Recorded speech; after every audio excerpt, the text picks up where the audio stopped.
kasih.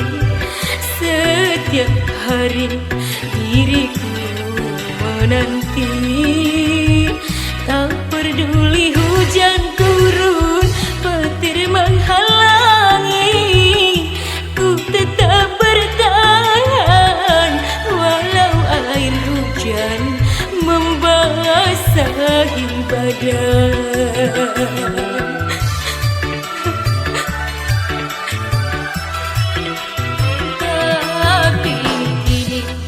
Setelah engkau kembali, sikapmu sungguh menyakitkan hati.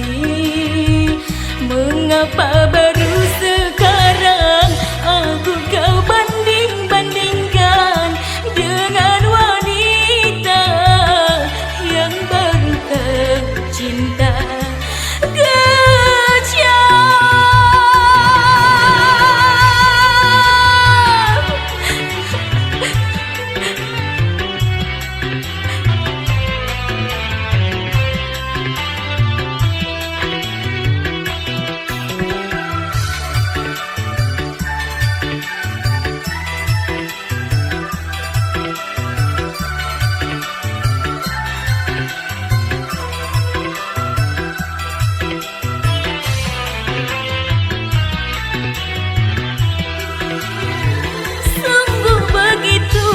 Mudahnya kau memutuskan cinta hanya dengan satu kata, kata maaf saja.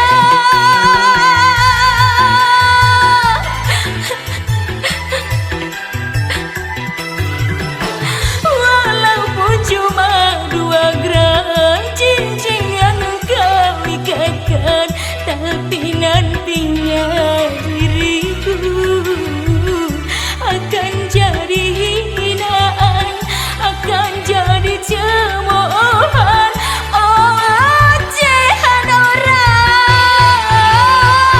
Apakah seorang wanita lahir ke dunia hanya untuk dijadikan bahan perbandingan?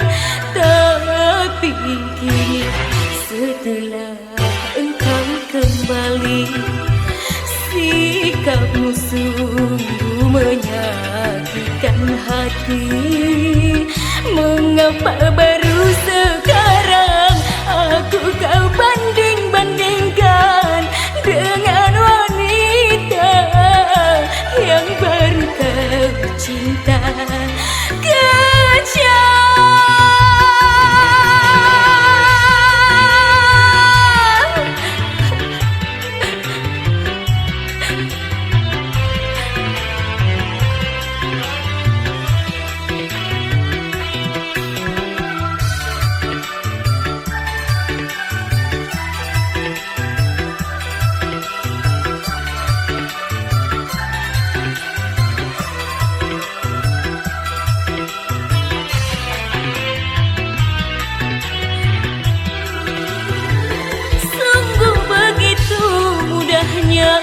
Kau memutuskan cinta hanya dengan satu kata, kata maaf saja.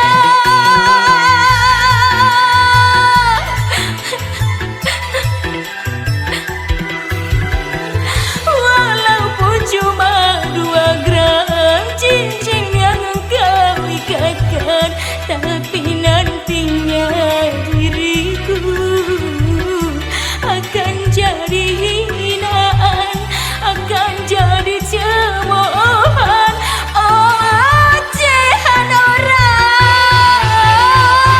Apakah seorang wanita lahir ke dunia hanya untuk dijadikan bahan perbandingan?